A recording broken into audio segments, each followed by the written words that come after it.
Yan mga kayamies, no? So, hello mga kayamies, no? May na-realize ako actually ngayong buong week na to, no? So, I think, no, kailangan ko na talagang seryosohin ang paggawa ng mga content, no? Kasi dito ko na-realize na kapag dumami pala yung followers ko, may chance na ako maging politiko, no? Kaya, mga ano, no? Seryosohin ko na yung aking paggawa ng content, no? Simula ngayon.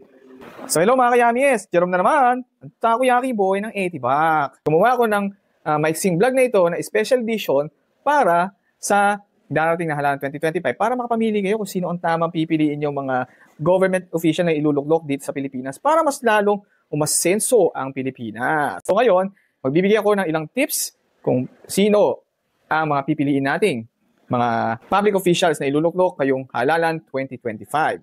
Dapat ang piliin natin yung sikat.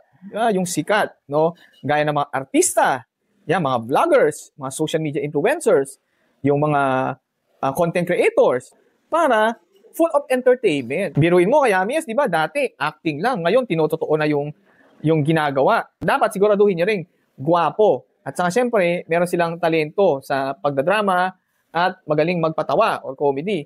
Para siguradong masaya ang napapanood natin kapag tayo ay nanonood ng mga hearing na yan sa TV, no? Dapat iboto natin yung mga pamilyang member ng political dynasty.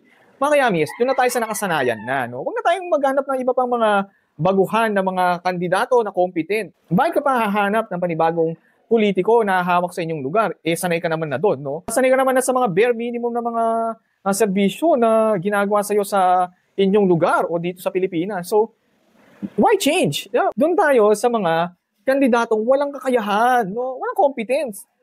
Bakit ka papipili na may competence? Mapag-aaralan mo na yan. Sa umpisa pa lang, bakit ka pa kailangan mag-aral ng mga crash courses sa political science o kaya sa law, kahit konting units?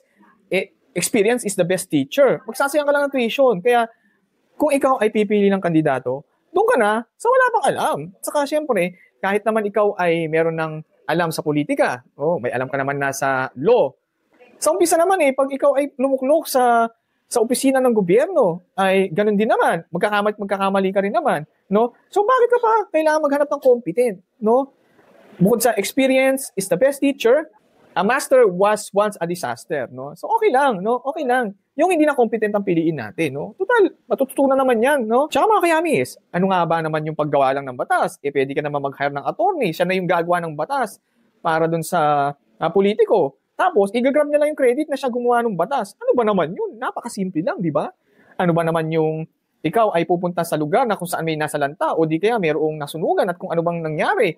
Pwede ka naman mag-utos sa mga empleyado mo sa gobyerno na sila na lang ang pumunta dun sa lugar. It's about delegation. Hindi mo kailangan ng competence sa gobyerno. Ano ka ba? No? So, pipiliin nyo mga kayamis, yung kahit hindi competent, pwede na yan. Piliin nyo mga kayamis, yung mga nagbibigay ng ayuda. Lalo na pag dumating na yung one day before election, gagapakin ka na, no? Dapat piliin niyo yun kasi yung una, masosolve yung inyong pangailangan sa araw na yon, no? Ano ba naman yung 500 pesos? No? Ano ba na ibibenta mo lang isang boto? O at least may 500 pesos ka, tapos may 1 kilong bigas ka. Makakaraos ka ng 1 hanggang 2 araw, no? Tapos, siyempre, yung remaining na 3 taon hanggang 6 na taon na ibinayad sa'yo, okay na yon, no? At least kakamal sila ng maraming pang salapi para sa susunod na eleksyon, bibigyan ka ulit ng 500 pesos saka 1 kilong bigas, no? Minsan meron pa yung mga padelata at saka noodles, no? So, okay na yon, yung mga nagbibigay ng ayuda. Boto nyo yon, no? Para naman, sure ball, 1 day to 2 days, meron kang pagkain.